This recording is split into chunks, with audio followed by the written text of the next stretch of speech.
되어 나오리라. 아멘. 먼저 우리 인사 나누도록 하겠습니다. 주님으로 사랑하고 축복합니다. 네, 주님으로 사랑하고 축복합니다. 네, 주님으로 사랑하고.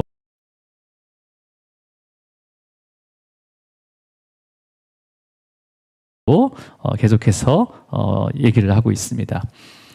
그러면서도 이제 요분 계속해서 변론을 하는 거죠. 나는 이러한 고난을 당할 만한 구체적인 죄를 짓지 않았고, 또 내가 하나님을 만나서 내가 나의 억울함을 호소한다면 하나님께서 반드시 나의 억울한 그 호소를 들어줄 것이고, 또 하나님께서 나의 대속자가 되어주셔서 나의 옳음을 판단해 주실 것이다. 그러면 나는 이 마음의 고통에서 벗어날 수 있을 것이야 라고 계속해서 주장을 합니다. 그리고 나서 하나님께서 왜 나에게 이런 고통과 고난을 겪게 하는지 그 이유와 그 다음에 목적을 알게 하면 나는 이제 친구들에게 더 확실하게 이제 자신의 무죄함을 변론할 수가 있다라는 것이 지금 이제 22장까지 이제 23장부터 또 시작되는 말씀인 거죠. 그래서 요번 항상 하나님을 간절히 찾고 만나기를 원했습니다. 자 그러면서 이제 기도 가운데 어떻게 기도를 하는지 우리 23장 8절과 9절을 이어서 읽을게요. 자, 함께 있습니다. 시작. 그런데 내가 앞으로 가고 그가 아니 계시고 뒤로 가도 보이지 아니하며, 또 우리 9절입니다. 시작. 내가 만날 수 없고 그가 오른쪽으로 돌이키시나 배울 수 없구나. 지금 요분 어떻게 기도 가운데 어떻게 얘기하고 있습니까? 하나님을 아무리 찾아도 볼 수가 없다. 일하시는 것도 내가 알 수도 없고 어떻게 일하시는지 알 수도 없고 만날 수도 없다라고 탄식을 하고 있지만, 바로 이어서 이 놀라운 고백이 이어지죠. 오늘 읽었던 본문 말씀 10절 말씀입니다. 자, 함께 다시 읽습니다. 시작. 그러나 내가 가는 길을 그가 아시나니 그가 나를 단련하신 후에는 내가 순금같이 되어 나오리라. 나의 가는 길, 그러니까 이 나의 가는 길은요, 우리가 그냥 한글로 읽으면 내가 이제 가는 길이면 내가 가고 있는 길로 이렇게 생각할 수 있지만, 이 원어적 의미는 내가 앞으로 가는 길뿐만 아니라 지금까지 걸어온 인생의 길도 이 길에 포함이 되어 있습니다. 그러니까 욥이 태어나기 전부터, 그러니까 사실 여기 태어나기 전부터 하나님께서 그 욥을 아시고, 그 다음에 욥이 수많은 그 일들을 겪어온 그런 고난 중에서도 하나님께서 함께 하시고, 또 앞으로 가야 할 길도 알고 계시다라는 욥의 고백인 거죠. 그렇죠? 고백인 겁니다. 근데 여러분, 이 10절의 모든 단어와 동사가 다 1인칭이에요. 1인칭. 주님은 나를 아신다. 내가 가는 길을 아신다. 주님이 나를 단련하셔. 그리고 나를 순금같이 나를 나오게 하실 거야. 다 1인칭이에요. 1인칭. 그러니까 욥은 자신이 하나님께서 어떻게 일하는지 보지도 못하고 만날 수도 없지만 하나님께서 여전히 나와 함께 동행하신다는 거죠. 나의 모든 상황을 알고 계신다는 것을 고백하면서 하나님에 대한 믿음과 신뢰를 분명하게 가지고 있었다는 거죠. 그러면서 심지어는 어떻게 얘기합니까? 이 고난과 어려움을 통해서 나를 단련하시고 순금같이 나오게 하려는 것을 믿었다는 거예요. 저와 여러분도 이러한 믿음이 우리에게 주어지기를 주님으로 축복합니다. 자, 그렇다면 여러분, 욥은 하나님께 자신을 단련시켜서 모든 걸 아신다고 하셨고 앞으로 갈 길도 아신다고 하셨고 나를 단련하신 후에는 뭘로 만든다고 뭐같이 나오리라라고 하겠습니까? 순금같이 나온다라고 표현을 했어요, 여러분. 여기서 순금은 양이 얼마나 되는지 구체로 표현되지 않았습니다, 그죠? 그리고 여기서 순금은요, 순도 100%의 금을 얘기해요. 이제 예전 성경에는 정금이라고 기록이 돼 있거든요. 근데 이 원어적인 모습은 순금이랄 때 이 순자를 무슨 순자를 쓰냐면 자하부란 단어인데 맑은 하늘, 완전히 아무것도 없는 맑은 하늘이죠. 티끌 없는 맑은 하늘. 그래서 100% 순도의 금을 얘기합니다. 그러면 그 금이 얼마큼이 있냐? 여기서 우리가 여기서 기록이 되어 있지 않지만 이 순금은요, 한 달란트, 34kg 정도의 금을 얘기합니다. 여기서. 순금같이 나오리라. 이건 이제 뒤에 제가 설명을 해드리겠습니다. 여러분, 그렇다면 여러분 중에서 100%의 순도의 순금을 가지고 계신 분이 혹시 있습니까? 100%의 순금, 순도를 가지고 있는 금. 보신 적 있어요? 아니면 증명서에 이 금은 100% 순금입니다. 있어요, 없어요? 왜 없어요, 그렇게? 여러분, 과학적으로도 순도 100%의 금은 존재하지 않습니다. 어쨌든 불순물이 있다는 거죠. 불순물이 있다는 거죠. 근데 만약에 100% 순금이 있다면 그 가치는 일반 금보다 비쌀 것 같습니까? 안 비쌀 것 같습니까? 당연히 비싸죠. 비싸죠. 예. 자, 근데 성경은 이 과학적으로 만들 수 없는 이 금을 단련시켜서 뭐같이 나오게 한다는 거예요? 예, 순금같이 나오게 하신대요. 여러분, 이거는 순금같이, 이 욥이 순금같이 나오게 하신다는 것은 이것을 의인화하는 거예요. 순금을 의인화시켰기 때문에 도저히 변화될 수 없는 자들을 하나님의 방법으로 단련해서 변화시키신다는 거예요. 자, 이제 우리가 순금하니까 광야 시대의 성막에서의 순금을 생각할 수 있습니다. 광야 시대에 세워진 성막은 뜰과 성소와 지성소로 이렇게 돼 있죠, 그죠? 그러면 성소, 지붕이 있는 성소로 들어가자마자 왼편에 보면 금으로 만든 성물이 하나 나옵니다. 왼편에 딱 보면 그 성소에 딱 들어가면 왼쪽에 뭐가 있죠? 금으로 만든 등잔대. 그 다음에 우측에는 진설병, 진설상, 진설떡이 올려져 있는 진설상이 있는 거죠. 그래서 이 성소에 있는 이 금장대를 뭘로 만들었습니까? 그 금장대니까 금으로 만들었겠죠, 그죠? 근데 금 한 달란트로 만들었어요. 금 한 달란트로. 그 금 한 달란트로 만드는데 이것을 뭐 조립한 게 아니라 그 한 달란트를 계속 이렇게 쳐서 만들거든요. 그래서 7줄기가 나오고 그 끝에 등잔이 7등잔이 있어가지고 이제 해가 지기 전에 제사장이 그 성소에 들어가서 그 금 등잔대에 불을 켜고 이 성소 내에서 그 등잔대는 그 성소에서 제사장의 사역들을 돕는 귀한 역할을 하게 되는 거죠. 그죠? 자, 그러면 이 등대는 어떻게 만들어지냐면 쳐서 만들어고 돼 있어요. 쳐서. 단순히 친 걸로만 돼 있냐? 사실은 쳐서는 금잔대가 만들어지지 않습니다. 불도 가해야 돼요. 불.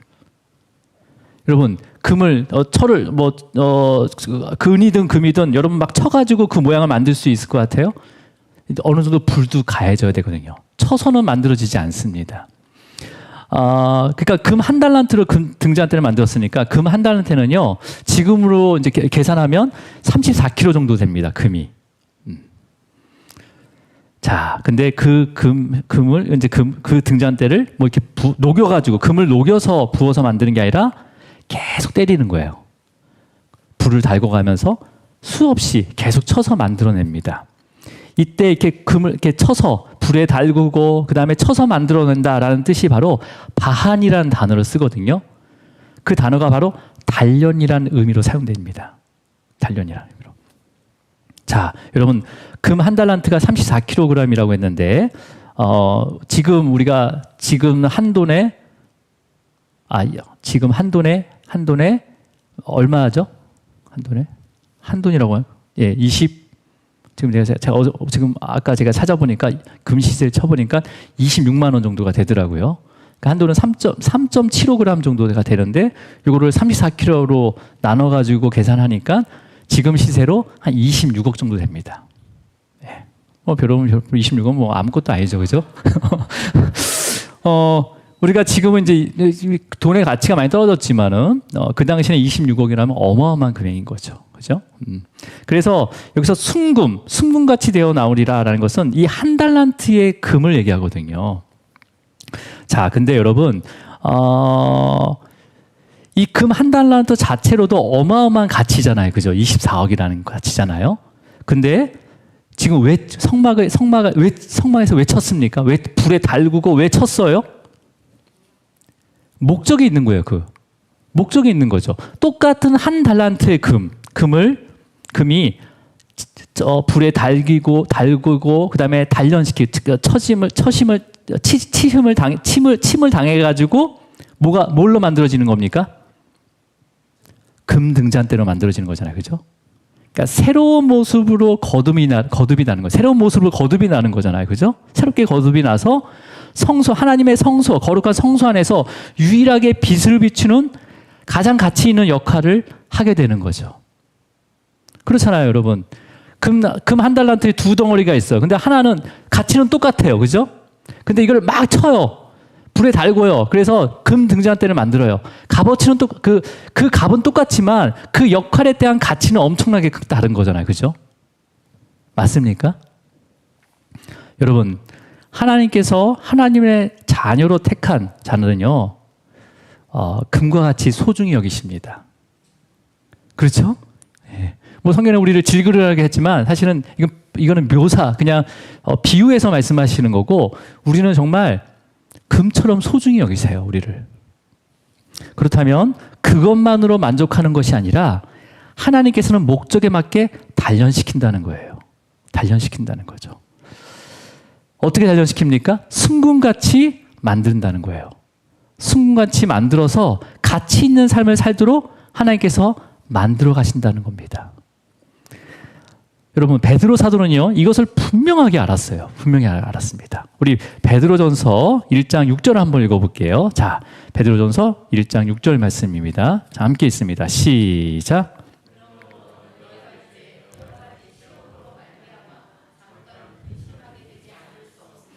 오히려 크게 기뻐하는 도다. 여러분, 여러 가지 시험으로 말미암아 이제 이 시험이 이제 나중에 뭔지를 알려주는데, 우리가 여러 가지 시험을 받을 수 있다는 거죠. 그죠? 시험을 받으면 여러분 기뻐합니까? 대부분 기뻐합니까? 근심합니까? 그냥 솔직히 얘기하시면 됩니다. 근심해요? 기뻐해요? 근심하죠. 그러니까 믿음의 연수와 상관없이 여러 가지 시험으로 인해서 누구나 근심할 수 있습니다. 근심할 수 있어요. 그렇지만 우리가 성경에 기록된 그 말씀을 통해서 우리의 시험과 그 고난의 목적을 알게 되는 성도들은 크게 기뻐한다는 거예요. 크게. 그냥 기뻐하는 게 아니라 어떻게 기뻐한다고요? 크게 기뻐한다는 거예요. 이 크다라는 것은 기쁨으로 그냥 채워졌다는 거예요. 그러니까 근심이 하나도 없다는 거예요. 완전히 근심이 없다는 거예요. 자, 그렇다면 왜 그렇게 기뻐할 수 있을까요? 자, 우리 7절에 설명이 되어 있습니다. 시작. 너희 믿음의 확실함을 불로 연단하여도 없어질 금보다 더 귀하여 예수 그리스도에 나타나실 때 칭찬과 영광과 존귀를 얻게 할 것이니라. 아멘. 여러분, 여기서 믿음의 확실함이라고 되어 있어요. 여러분, 이 원어적인 의미는 믿음의, 그러니까 다른 성경에서는요, 시련이라고 기록이 되어 있습니다. 그러니까 믿음의 시련, 이 믿음의 시련은 믿음의 확실함으로 가는 거죠. 뭐냐면 여러분, 믿음의 확실함은 불로 연단하여도 없어질 금보다 더 귀하다라고 되어 있습니다. 여러분, 이 구절이 어떤 구절이냐면 불로 연단하여 없어질 금보다 더 귀하다. 이건 불로 연단할 때는 언제 연단한다고 했습니까? 뭐를 만들 때라고 해서, 그죠? 네, 만들 때, 아니면 순금을 추출할 때, 100%의 순금을 추출할 때 불로 연단을 해야 됩니다. 그리고 때리기도 해야 돼요, 여러분. 여러분, 금에서 이 불순물을 제거하는 방법 중에 가장 기본적인 방법이 뭐냐? 반복하는 작업이 뭐냐면 강한 열을 계속 가하고 계속 때립니다. 계속 때려요. 그러면 이 금이 밀도가 높아지면서 그 안에 불순물이 빠지는 거예요. 그럼 완전히 뭐 녹여가지고 할 수도 있지만 대부분 그 정도의 온도가 없었잖아요. 그 당시에는요. 그래서 강한 열을 가한 다음에 계속 때리는 거예요. 그러면 이 금의 밀도가 높아지면서 그 안에 있는 이 크고 작은 이 불순물이 제거가 다 태워지는 거죠. 나와서. 그러니까 여러분, 그러면서 그렇게 계속 반복이 되잖아요. 그러면 한 달러의 금을 불순물을 이제 만약에 다 빼기까지 강하게 열을 가하고 때려서 불순물을 제거하게 되면 처음에 양과 나중에 불순물이 제거한 양, 금의 양은 똑같을까요? 다를까요? 달라져요. 양이 적어집니다. 네. 양이 적어져요. 그러니까 없어진다는 거죠. 금이. 불순물과 함께 없어지는 금이 있다는 거예요. 여기서 지금 오늘 베드로 1장 7절에서 불로 연단하여 없어질 금보다 더 귀하고, 그러니까 계속 연단하게 되면 이 금도 불순물과 함께 막 이렇게 손실이 된다는 거예요. 그러니까 이거는 없어지지만 이 순도 100%의 금은 원래 있었던 한 달란트의 금보다 비록 적지만은 그 가치는 더 있다는 거죠. 훨씬. 이해하셨습니까? 더 있다는 거예요. 그러면 내가 그 순도 100%의 금을 얻었어요? 근데 막 치면서 없어진 그 금을 아까워할 수 있어요? 막 아까워가지고 막 어쩔 줄 모르는 거예요? 아니라는 거 하는 거예요. 그러니까 여기서 뭐 없어질 금보다 더 귀하여라고 돼 있잖아요. 네. 근데 우리는 그걸 모른다는 거죠. 우리는요. 네.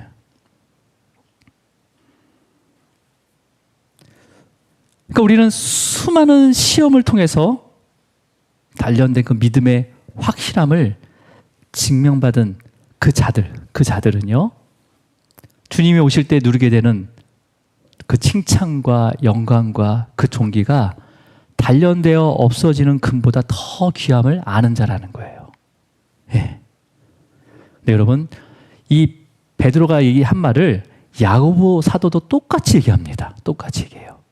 자, 우리 야고보서 1장 2절을 읽어볼게요. 야고보서 1장 2절입니다.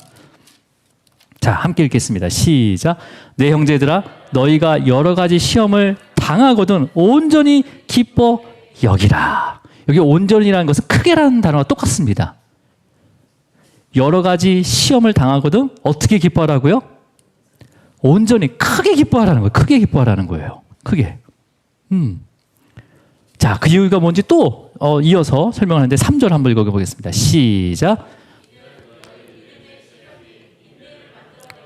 너희가 암이라. 여러분, 여기서 너희 미련의 시련 할 때 이 시련이란 이 원어가 아까 앞에서 얘기했던 믿음의 확실함과 똑같은 단어입니다. 원어적으로는요. 예. 도키미온이라는 단어인데 확실함, 믿음의 확실함이 인내를 만들어내는 줄 알아라 얘기하는 거죠. 여러분, 성도들의 모든 시험은요, 믿음의 시련입니다. 믿음의 확실함을 증명하는 거예요. 우리 시험을 통해서. 예. 믿음의 확실함을 갖게 되는 거죠. 시험을 통해서. 그래서 믿음의 이 확실함을 통해서 주님께서는요, 우리에게 성령의 열매인 인내를 갖게 하신다는 거예요. 갖게 하신다는 거예요.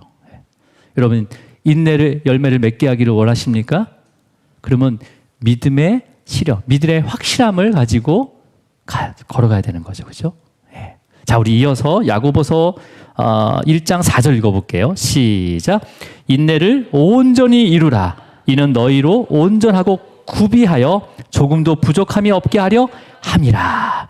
인내를 온전히 이루라는 것은 뭐예요? 온전한 믿음이 만들어지기까지 계속해서 믿음의 확실함, 믿음의 시련이 있을 것이고 그 시련을 감당해야 된다는 거예요. 그죠? 여러분, 이 믿음의 확실함으로 인내를 온전히 이루는 자는요, 어떻게 된다고 하십니까? 완전하게 만드는 자들은 조금도 부족함이 없게 하려 함이라라고 해요. 여러분, 조금도 부족함이 없는 거예요. 그러니까 완전한 거죠. 그죠? 조금이 부족함이 없으니까 완전한 거예요. 바로 이게 순금같이라는 표현입니다. 순금같이 나오게 만든다는 거예요. 뭘 통해서? 여러 가지 시험을 통해서 우리의 믿음의 확실함이 증명되는 거죠. 자, 여러분, 왜 이렇게 우리가 이렇게 묵상할 수 있냐면 그 근거절이 야고보에 분명히 나와 있어요. 야고보서 5장 11절을 한번 보겠습니다. 우리 야고보서 마지막 절이 5장이거든요. 5장 11절 말씀이에요. 자, 함께 읽습니다. 시작. 보라, 우리가 복되다 하나니 너희가 주께서 주신 결말을 보았거니와 주는 가장 자비하시고 긍휼하시 여기시는 자신이라. 자, 여러분 보세요. 인내하는 자는 복되다고 했어요. 그죠? 그러니까 여러 가지 시험을 당하면서 그 시험들을 믿음의 확신함으로 크게 기쁘게 여기면서 주님을 의지하면서 믿음을 걸어가는 자들을 얘기하는 거거든요. 인내하는 자들이 누구냐면. 네. 자, 근데 인내한 자들이 어떻게 인내할 수 있는지 야고보 사도가 뭐라고 하고 있습니까? 중간에 너희는 욥의 인내를 들었고 주께서 주신 결말을 보았거니와 라고 돼 있어요. 그러니까 여러분, 우리가 욥의 인내를 들었대요. 그러면 인내하기 위해서는 뭘 해야 된다는 거예요? 욥기를 읽으라는 거죠. 욥기를 들었으니까, 욥기의 인내를 들었으니까 욥기를 읽으라는 거예요. 말씀을 읽으라는 거죠, 그죠? 그러니까 인내하는 자는 무슨 무작정 깡으로 인내하는 게 아니라는 거예요. 뭐가 근거가 있어야 된다는 거죠. 그래서 욥의 인내를 들었고, 그러니까 욥의 말씀을 통해서 욥이 자신의 그 고난에 대해서 탄식하면서도 끝까지 하나님을 찾고 바라보며 인내했을 때 마침내 하나님께서 욥을 만나 주시고 그 무죄함을 선언해 주시고 하나님께서 욥에게 모든 복을 주신 것을 알고 있는 자들이 인내할 수 있다는 거죠. 그죠?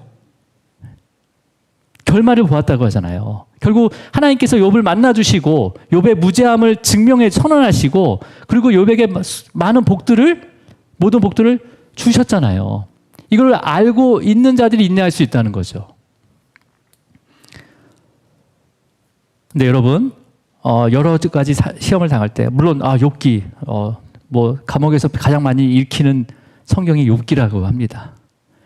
욥기를 읽으면서 우리는 그냥 읽음으로 끝낸 게 아니라 그 욥기를 통해서 반드시 우리가 생각해야 할 분이 있다는 거예요. 야고보서 5장 11절을 다시 읽어볼게요. 시작. 보라, 인내한 자를 우리가 복되다 하나니 너희가 욥의 인내를 들었고 주께서 주신 결말을 보았거니와 주는 가장 자비하시고 긍휼히 여기시는 자신이라. 네. 여러분 보세요. 욥의 인내를 들었고 욥의 결말을 보았거니와 라고 하면서 뒤에 어떻게 말씀을 끝내고 있습니까? 갑자기 주는 가장 자비하시고 긍휼히 여기는 자다라고 하면서 말씀을 끝내요. 야고보 사도가. 그러니까 뭐예요, 지금? 이 욥의 인내를 들었고 주신 결말을 통해서 누구를 바라보라는 거예요? 바로 예수 그리스도를 바라보라는 거예요. 예수 그리스도를. 욥의 인내를 통해서 주님을 바라봐야 된다라는 거예요. 예수님도 욥처럼 무죄였습니다. 그죠? 죄가 없었잖아요. 그럼에도 불구하고 죄를 뒤집어 쓰셨잖아요. 그죠? 예. 조롱을 받았어요. 예. 그럼에도 불구하고 예수님께서는요, 하나님의 택하신 그 죄인된 자들을 긍휼히 여기셨습니다. 그리고 여러 가지 고난을 당하시면서도 끝까지 인내하셨어요. 그럼에도 불구하고 오히려 가장 수치스러운 그 십자가 위에 기꺼이 죽으신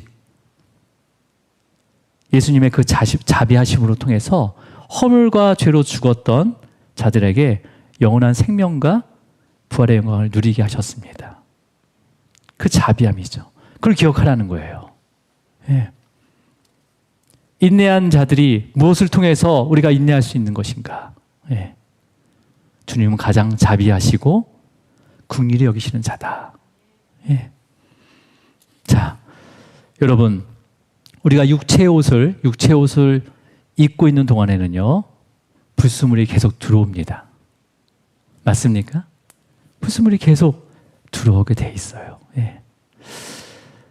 그렇기 때문에 순금같이 나오기 위해서는 뭐가 계속 이루어지는 거예요? 단련이 끝나지 않는 거예요. 순금같이 나오기 위해서는요, 우리에게 단련이 끊이지 않는다는 거죠. 하나님은 우리를 순금같이 나오게 하기를 원하고 계세요. 예. 세상의 가치가 아니라 영광스러운 가치의 삶을 살아가기를 원하고 계시다는 거예요. 그러니까 순금같이 나오기까지 그 모든 삶을 직접 보여주신 분이 바로 예수 그리스도십니다. 그렇기 때문에 주님께서도 먼저 이 길을 다 걸으셨기 때문에 저와 여러분이 가는 길을 모두 알고 있다는 것을 믿으시길 바랍니다. 예. 우리가 이제 어디 목적지에 가게 되면 내비게이션을 키잖아요. 그죠? 내비게이션을 킵니다. 여러분, 그 내비게이션이 어떤 원리로 작동하냐면 이 내비게이션에 GPS라는 칩이 있어요. 그 칩이 인공위성과 GPS 인공위성과 계속 통신을 합니다. 통신해서 그 목적지로 인도하거든요. 그러니까 그 인공위성 하나가 한두 대의 차량을 인도하는 게 아니에요. 수천만 대의 차를 이동해요. 그냥 우리가 인간이 만든 인공위성이. 그러면 전능하신 하나님께서는 우리를 어떻게 인도하시는지, 어떻게 가는지 알까요? 모를까요? 완전하게 아십니다. 그리고 우리가 마지막에 가야 할 곳이 어디냐면 바로 주님의 심판대 앞임을 기억하시기 바랍니다. 주님의 심판대 앞에 다 서게 돼 있어요. 우리의 최종 목적지는요, 거기를 거쳐야 됩니다. 모든 내비게이션, 우리 인간 안에 들어있는 모든 내비게이션은요, 다 거기를 향하고 돼 있어요. 근데 우리가 길을 잘못 걸게 되면 하나님께서 어떻게 하겠어? 신호를 줘가지고 다시 그 길로 가야 되는, 옮기신다는 거죠. 지속적으로 계속 단련시키면서 우리를 승군같이 나아가게 하신다는 거예요. 여러분, 우리가 다 주님 앞 심판대 앞에 섰을 때 그곳에 분명하게 주님께서 말씀하십니다. 너는 그 믿음의 시련을 어떻게 받아들이고 어떻게 견뎠는지 분명히 물어보신다는 거예요. 알고 있지만 물어보세요. 그리고 우리가 우리 삶 가운데 정말 여러 가지 믿음의 시련이 있을 때마다 우리가 불평하고 원망하지 않고 끝까지 주님을 인내하면서 주님을 의지하고 주님의 능력을 구하면서 크게 기뻐하면서 끝까지 그 인내를 온전히 이룬 자는요, 주님께서 물어보시면서 너가 가는 길 내가 알고 있다라고 대신 대답해 주십니다. 여러분, 그리고 나서 우리를 칭찬하시고 영광과 존귀의 자리로 앉게 하실 것을 바라보시기 바랍니다. 여러분, 우리가 앞으로 지금 여러 가지 시험을 겪고 있거나 아니면 겪게 된다면 여러분, 어떠한 모습으로 살아갈 것인지를 한번 한번 묵상해 보시기 바랍니다. 승군 같은 모습으로 나기를 원하신다면 우리에게 여러 가지 시험이 왔을 때 크게 기뻐하며 또 믿음으로 인내할 수 있도록 기도하시면서 그 길을 또 주님과 함께 걸어가기를 주님으로 축원합니다. 기도하시겠습니다. 주님 아버지 감사합니다.